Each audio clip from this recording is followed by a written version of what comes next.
Amados irmãos da Igreja Batista do Olho d'Água, muito boa noite a todos. Eu saúdo com a graça e a paz do nosso bondoso e eterno Senhor Jesus Cristo. Nós chegamos ao momento de reflexão da Palavra de Deus e antes de darmos início, eu gostaria de dizer a todos que é motivo de muita alegria poder compartilhar com cada um de vocês aquilo que o Senhor tem colocado no nosso coração, sobretudo diante de toda essa crise, de toda essa pandemia que nos forçou a mudar as nossas rotinas habituais, né? Então, gostaria já de pedir que os irmãos abrissem suas Bíblias no Salmo de número 23. E enquanto vocês localizam o texto, vou pedir que me acompanhem aqui na leitura. Salmo 23. O Senhor é o meu pastor, nada me faltará.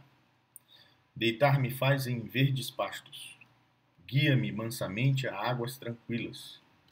Refrigera a minha alma. Guia-me pelas veredas da justiça, por amor do seu nome. Ainda que eu andasse pelo vale da sombra da morte, não temeria mal algum, porque tu estás comigo. A tua vara e o teu cajado me consolam. Preparas uma mesa perante mim na presença dos meus inimigos. Unges a minha cabeça com óleo, o meu cálice transborda. Certamente que a bondade e a misericórdia me seguirão todos os dias da minha vida, e habitarei na casa do Senhor por longos dias. Vamos orar? Peço que você feche seus olhos e curva sua cabeça. Senhor Jesus, nós estamos aqui para te agradecer sobre tudo, Pai. Uma vez que temos aqui em mãos a Tua Palavra, com promessas, com bênçãos, com muita misericórdia, e te pedimos que o Teu Espírito Santo possa nos guiar durante toda a ministração dessa palavra, tal como o Senhor tem guiado desde o início do culto. Obrigado, Pai, pela vida de cada irmão, de cada irmã. Nos guie nesse momento, Pai. Nós precisamos de Ti, tanto para quem vai falar, como também para quem vai ouvir. Em nome de Jesus eu te peço, te agradeço por todas essas coisas. Amém. Meus irmãos, o Salmo de número 23 talvez seja aquele mais lido, mais estudado, mais analisado. Aquele salmo que todos conhecem de cor, né? Então, talvez fosse cansativo falar sobre ele mais uma vez. Todavia, a Bíblia, ela é viva e eficaz. Então, pode ser que o que você irá ouvir hoje, talvez você nunca tivesse ouvido antes. Então, por essa razão, eu peço que você fique atento à ministração. Fique atento aos detalhes, porque talvez o Senhor queira falar com você em algum dos versículos que compõem este salmo.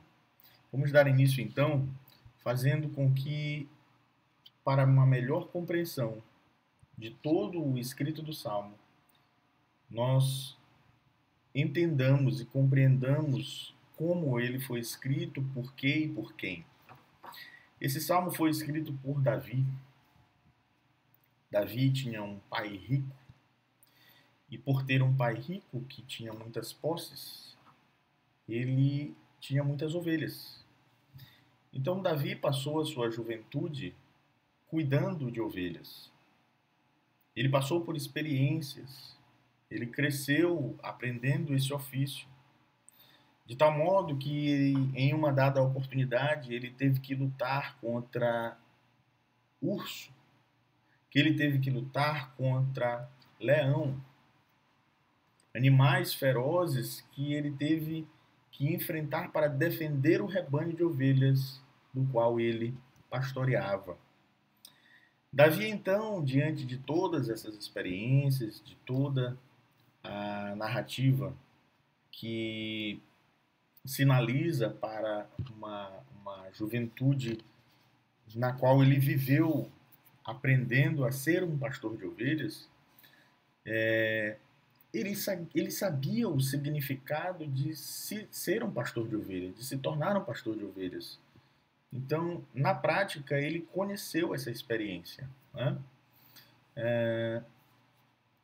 Então, o que a gente pode concluir, em primeiro lugar, é de que quem escreveu o Salmo de número 23 sabia exatamente sobre o que ele estava falando, porque ele havia experimentado aquelas coisas.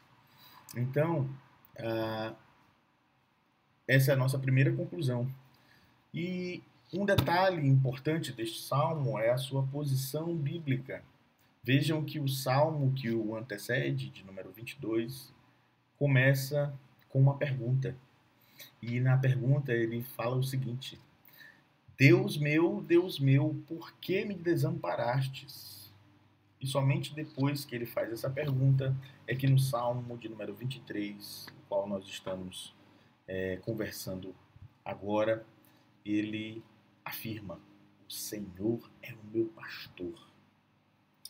Essa observação, meus amados, ela nos sugere que para se conhecer a bondade do pastor, em primeiro lugar, talvez nós tivéssemos que conhecer o valor do sangue derramado, né? Reconhecer o que foi feito na cruz, digamos assim. Quando Davi fala que o Senhor é o meu pastor, ele está falando duas coisas. A primeira delas é de que Deus é o seu pastor. Deus é aquele que provê, é aquele que cuida, é aquele que protege, é aquele que cuida de todas as coisas. Em segundo lugar, Davi está se comparando a uma criatura fraca, indefesa, tola, porque ele se compara a uma ovelha ao dizer que o Senhor é o pastor dele. O Senhor é o meu pastor, eu sou ovelha, tu é meu pastor, tu cuida de mim, e eu sendo assim tão fraco, tão tolo e tão indefeso. Davi fez essa comparação, mas nenhum homem tem o direito de se considerar uma ovelha, a não ser que tenha sido regenerado em sua natureza. Veja o que diz Ezequiel, capítulo 34, 17. E quanto a vós, ó ovelhas minhas, assim diz o Senhor Deus, eis que eu julgarei entre ovelhas e ovelhas, entre carneiros e bodes. Em Mateus capítulo 25, verso 32, a Bíblia diz que e todas as nações serão reunidas diante dele, e apartará uns dos outros, como o pastor aparta dos bodes as ovelhas. Vejam que há aqui uma singular particularidade de identificação, de identidade, né?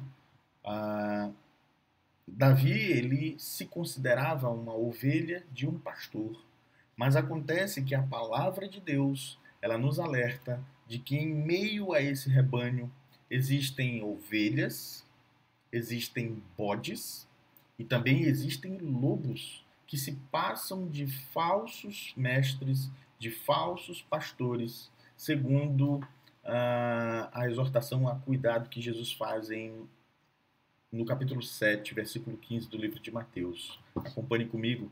A palavra de Deus diz assim: cuidado com os falsos profetas. Eles vêm a vocês vestidos de peles de ovelhas, mas por dentro são lobos devoradores.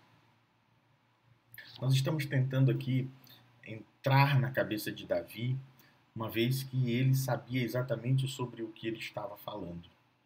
Ele estava falando das características tanto de uma coisa quanto de outra. Ele falava tanto sobre o pastor quanto sobre a ovelha e dos perigos que rodeavam tanto um quanto o outro. Né? Então, Davi continua dizendo, nada me faltará. O bom pastor, ele conhece as suas ovelhas e ele cuida individualmente, uma a uma, de acordo com cada necessidade, de acordo com a necessidade de cada uma. Talvez você não possa ter tudo aquilo que você quer, mas nada te faltará. Assim diz o Senhor. Assim diz a palavra de Deus.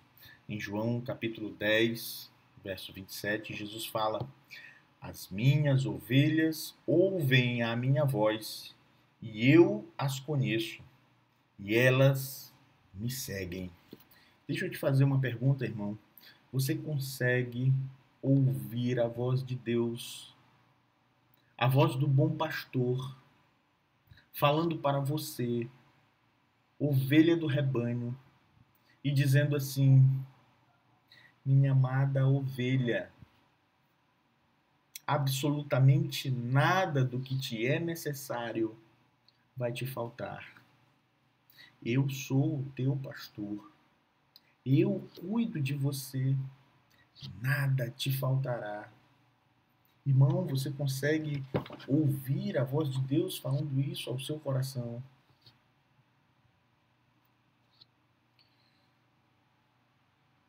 O bom pastor, ele nos leva a verdes pastos. Talvez a maior necessidade de um ser vivo seja de alimentar-se. E o bom pastor, ele apresenta às suas ovelhas um pasto para se alimentarem. Mas não é qualquer pasto. É um pasto verde e abundante. Isto é um alimento qualificado pelo volume e pela qualidade. As ovelhas do bom pastor, elas estão sendo alimentadas com coisas boas. A pergunta que nós temos que responder é: que pastos verdes são esses? E o que poderia ser um pasto verde, senão as próprias Escrituras?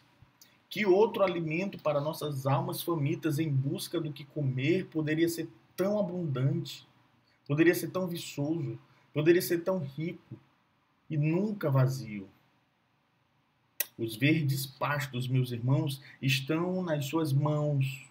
Isto é, se a sua Bíblia está com você agora, abra, porque lá está os verdes pastos. E nós podemos deitar sobre ele. E nós podemos nos deleitar nele. Nós podemos passar horas com ele. Ele nunca vai se acabar. Nunca conseguiremos consumi-lo ao ponto de que possamos algum dia imaginar equivocadamente que ele já se encerrou, que ele já terminou, que ele já se esgotou. Ao irmão que já deve ter lido a Bíblia 1, 2 ou 3 vezes, a Bíblia toda, tenha em mente de que você poderá ler 4, 5, 6 vezes e jamais terá lido tudo, porque a Bíblia, ela é viva e ela fala com você como ela tem falado comigo, como ela tem falado com cada irmão através deste salmo, desse salmo de número 23, tão lido, tão meditado, tão falado, tão estudado durante tanto tempo. Águas tranquilas. As ovelhas são guiadas para caminhar em águas tranquilas. Elas não estão indo por vontade própria e nem estão indo sozinhas. Elas são guiadas pelo bom pastor. Jesus nos guia pelo exemplo e pelas atrações suaves do amor.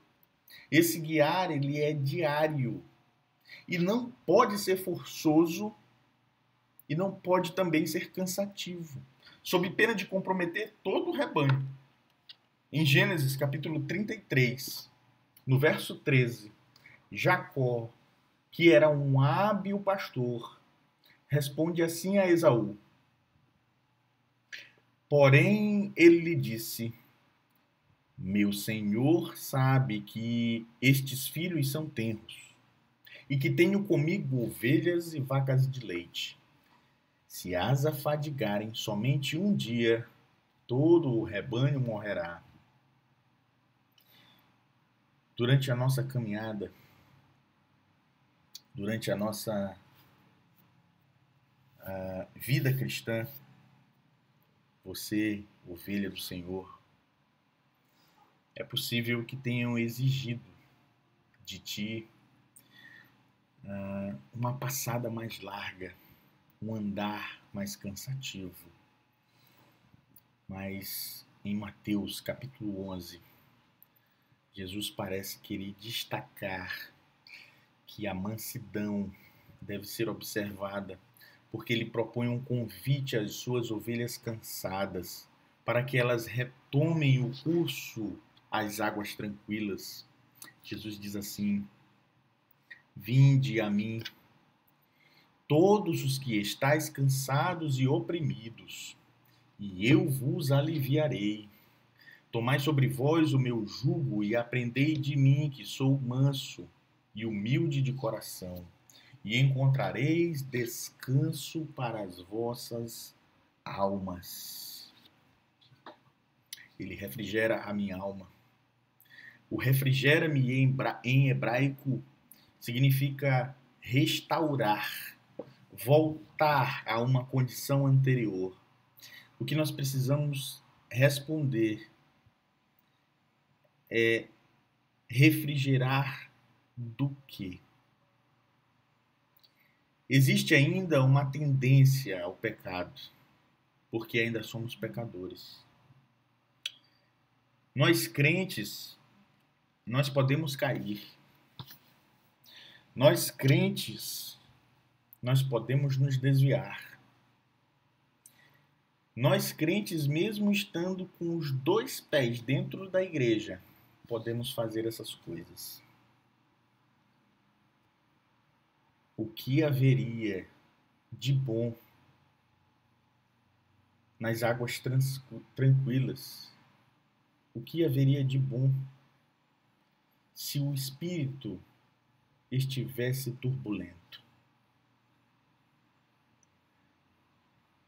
Meus amados, um dia, nós, eu, você que ouve essa mensagem, você que já é um crente, e aqui eu acredito que eu devo estar falando apenas para crentes. Se você um dia andou como ovelha desgarrada, tal como eu andei, a mão do Senhor te alcançou. A mesma mão que salva, a mesma mão que me salvou da ruína, de um lamaçal de pecados. Essa mesma mão é capaz de restaurar todos os nossos desvios subsequentes. Se você, irmão, caiu, se você, irmão, está desviado, Ele é o Senhor que refrigera a tua alma. Ele é o Senhor que restaura. Ele é o Senhor que volta a uma condição anterior. Esse é o bom pastor. A ideia de Davi, ao escrever essa parte do Salmo, não é de dar frescor, não é de arejar, mas é de voltar a dar frescor, é de voltar a arejar, é de voltar a ter conforto, é o de voltar a um status que nós havíamos já ganho com a salvação de Cristo, com o estender da mão de Jesus, onde Ele tirou toda aquela sujeira, aquela lama de pecados de nós, quando nós o aceitamos como o único Senhor e Salvador de nossas vidas. Seguindo, Davi fala sobre veredas, sobre caminhos da justiça. E justiça talvez seja o caminho mais difícil de ser achado. Talvez seja o caminho mais difícil de ser percorrido por cristãos. Talvez seja o caminho mais complicado em que as ovelhas têm que passar. Uma trilha, ela pode ser vista quando ela é usada muitas vezes. Mas quando são poucos os que passam por ela, enxergá-la pode ser um grande desafio. Em Mateus capítulo 7, do versos 13 e 14, Jesus faz um alerta. E ele parece querer destacar essa questão do caminho, essa questão da dificuldade de se enxergar o caminho da justiça. E ele diz assim: entrai pela porta estreita, porque larga é a porta e espaçoso o caminho que conduz à perdição. E muitos são os que entram por ela. E porque estreita é a porta e apertado o caminho que leva à vida, e poucos há que a encontrem. Poucas são as pessoas que caminham pelas veredas da justiça. É um caminho difícil, porque ele não é trilhado, ele não é demarcado. Muitas das vezes nós não conseguimos enxergá-lo. Mas em João capítulo 14, Jesus afirma que eu sou o caminho, a verdade e a vida, e ninguém vem ao Pai a não ser por mim. Logo, a conclusão que podemos tirar é de que nós estaríamos cometendo um grave equívoco se nos dispuséssemos a andar por esse caminho sozinhos. Não podemos andar sozinhos por esse caminho. Nós precisamos de um guia. E Davi pedia para que fosse guiado. Ele dizia: guia-me pelas veredas da justiça. Davi sabia que não conseguiria andar sozinho por um caminho que ele não conseguia enxergar a trilha, porque poucas pessoas passaram por lá. Continuando, Davi fala sobre o vale da sombra da morte. Um vale é um lugar baixo e tem montes, tanto de um lado quanto do outro. E os inimigos daquela época se colocavam nos montes para atirar flechas em quem viajava nos vales. Isso sempre costumava acontecer no Oriente. Mas, todavia, eles tinham que atravessá-lo, né? Atravessar o vale ali seria algo extremamente perigoso. E ainda assim, o salmista diz que não temeria mal algum. Não temeria nenhum tipo de perversidade, nenhum tipo de maldade. Né? As flechas que seriam lançadas ali naquele momento podem ser consideradas como dardos inflamados. Né? E Davi, ele fez essa analogia de vale porque era no vale que as flechas eram atiradas. Então, os dardos inflamados de Satanás, ainda que fossem arremessados contra ele, ele não temeria. E sabe por que ele não temeria? Porque o Senhor estava com ele. Ele dizia: não vou temer, porque tu estás comigo, ainda que eu ande pelo vale da sombra da morte. Um detalhe que chama atenção é que esse vale não é o vale da morte. É o vale da sombra da morte. Nós fomos resgatados do vale da morte. Não passaremos mais por ele. Nós ainda caminharemos pelas suas sombras. Esse mundo aqui, meus amados irmãos, ele jaz no maligno. É um mundo morto, é um mundo caído, mas nós andamos por ele. É um mundo sombrio. Nós andamos por ele todos os dias e somos influenciados por ele. Mas a morte, essa não. Essa não nos alcançará, porque foi Cristo que morreu por nós. Foi Cristo que tomou as chaves da morte e do inferno.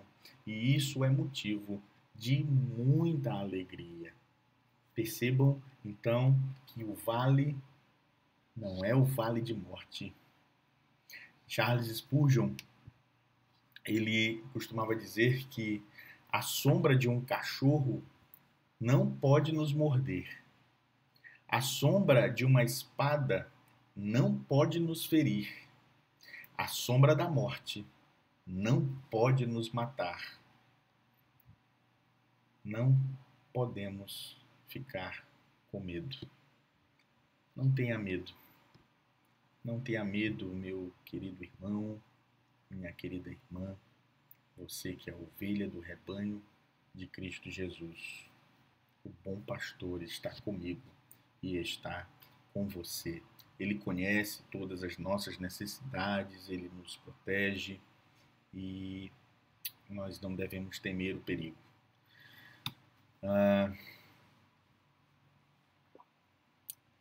Por não temer mal algum, está no vale da sombra da morte.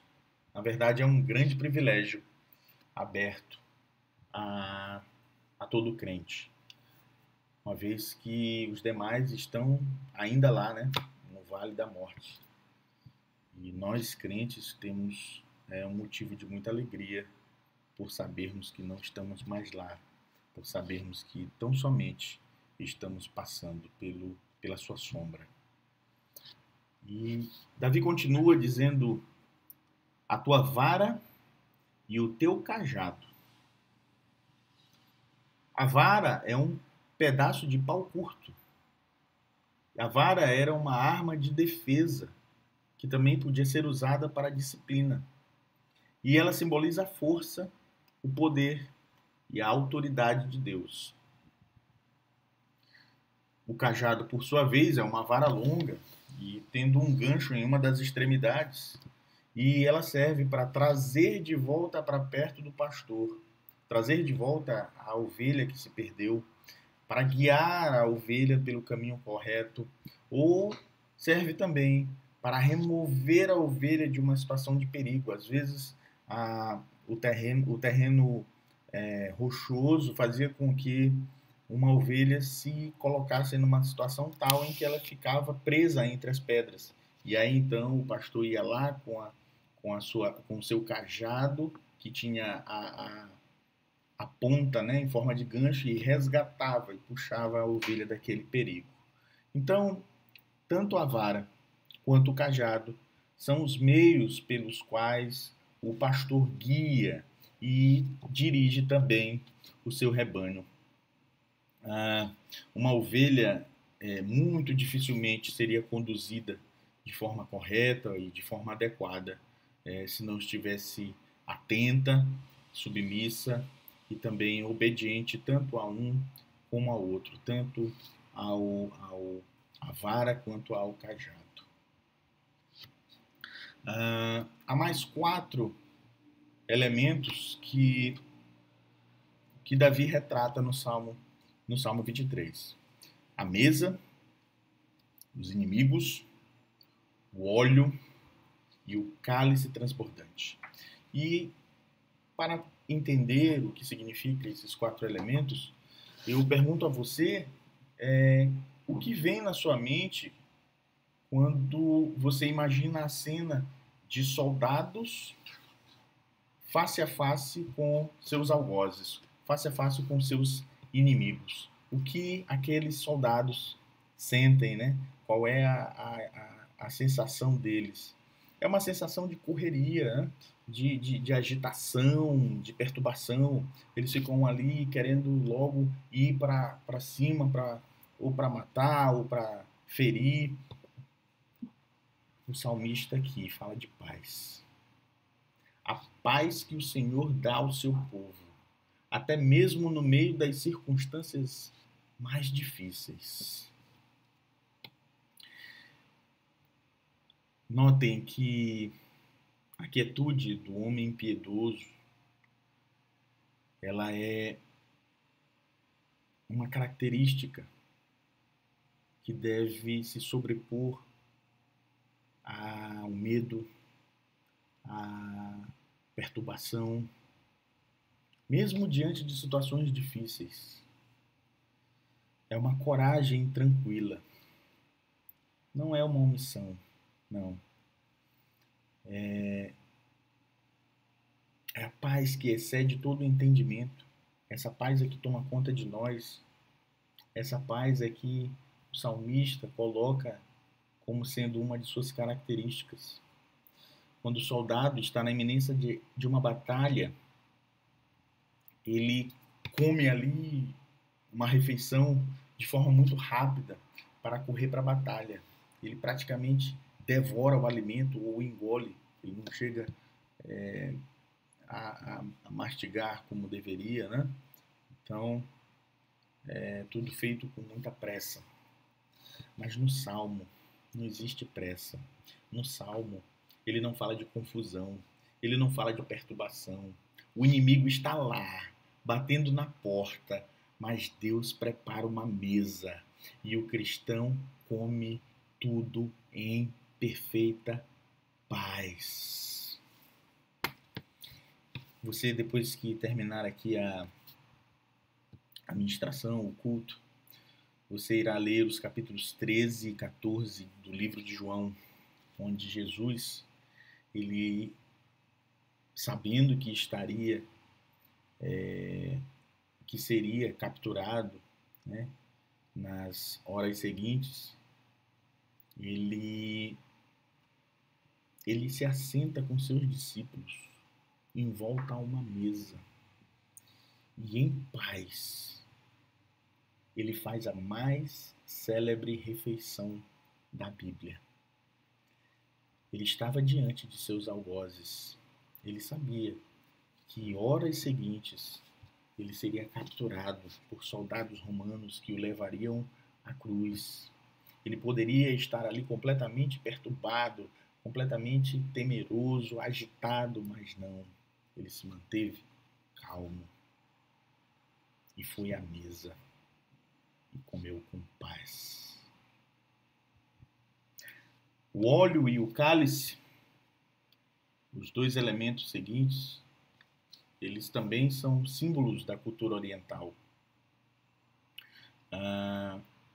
As pessoas, elas ungem os visitantes com perfume muito forte e isso demonstra amor e também demonstra respeito.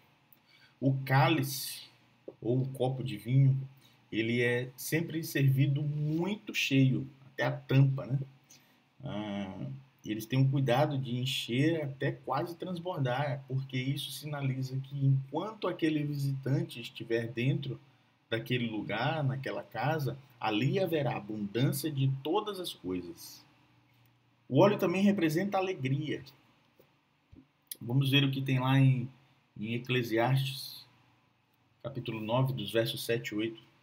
Salomão exorta dizendo: vai, pois, come com alegria o teu pão e bebe com coração contente o teu vinho, pois já Deus se agrada das tuas obras. Em todo o tempo sejam alvas as tuas roupas e nunca falte o óleo sobre a tua cabeça.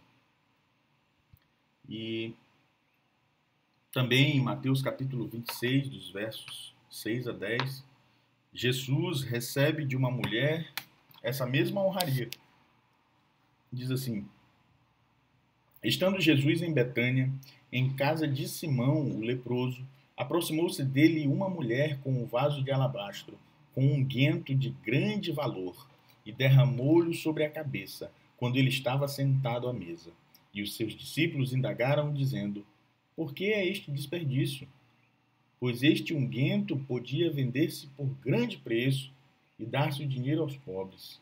Jesus, porém, conhecendo isto, disse-lhes: por que afligis esta mulher? Pois praticou uma boa ação para comigo. Então vejam que o Salmo aqui nesse ponto ele também está cheio de simbolismos que representam alegria, que representam paz, que representam fartura, né? Todas essas coisas na presença do bom pastor.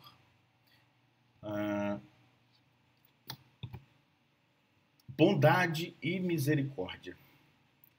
Essas duas palavrinhas, elas parecem ser irmãs gêmeas, porque elas sempre andam juntas. Aonde quer que o cristão vá, aonde quer que eu vá, aonde quer que você vá, bondade e misericórdia devem nos acompanhar juntas.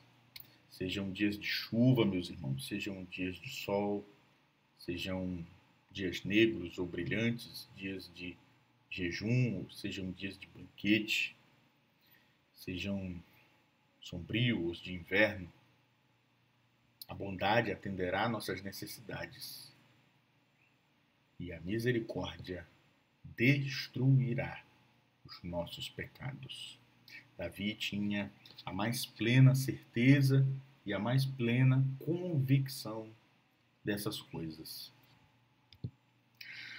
Davi finaliza o salmo com uma conclusão. E ele chegou a essa conclusão pelas experiências que ele teve com Deus. Ele dizia: habitarei na casa do Senhor. O bom pastor o alimentou em verdes pastos. Ele o guiou a águas tranquilas da palavra. Ele refrigerou e o guiou às veredas da justiça. Ele o fortaleceu durante os grandes perigos, até mesmo o risco da morte, e o guardou. Apesar dos inimigos, ele o enriqueceu com muitos benefícios. Por meio de todas estas misericórdias de Deus a ele concedidas, Davi se convenceu da permanência do favor de Deus. Já caminhando para o final, depois de ter analisado mais uma vez, versículo por versículo do Salmo 23, talvez você já tenha lido esse salmo tantas e tantas e tantas vezes. Talvez você já tenha esgotado a sua análise, o seu estudo, a sua meditação em cima de cada um dos versículos. Talvez você já esteja cansado de ler sempre a mesma coisa. Talvez você não tenha mais esperança naquilo que está escrito ali, diante das mais adversas situações pelas quais você tem passado. Mas saiba de uma coisa: o Senhor é o meu pastor. Não está escrito no passado e também não está escrito no futuro. O Senhor é no presente. Seja qual for a sua posição agora, seja qual for a circunstância, seja qual for o vale, se você é ovelha do rebanho de Jesus Cristo, você está sob os cuidados do bom pastor. Você está sob orientação do seu bordão que nos defende, que nos disciplina. Você está sob o seu cajado que te resgata, que te guia em uma direção de paz e que logo, logo ele nos levará ao seu eterno encontro. Que logo, logo ele nos levará ao nosso verdadeiro lar. Que Deus abençoe você, que Deus abençoe a sua família, e que essa mensagem possa frutificar no seu coração.